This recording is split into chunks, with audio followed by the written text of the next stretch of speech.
Hey guys, in this video I will show you how to fix Cloudflare not verifying. Alright, let's begin. First, click on Resend Verification. This option is usually in the verification prompt or the email request section. Doing this generates a fresh verification email from Cloudflare to your registered address, which often resolves issues caused by expired or invalid links. Next, check your email for the new verification link. If you don't see it, go to your profile in the account settings. Look for the option to send verification email and use it to issue another link directly from your dashboard.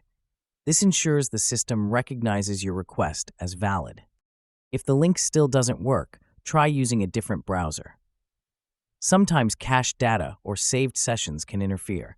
For best results, use a browser you don't normally use. So that's basically how you can fix Cloudflare not verifying.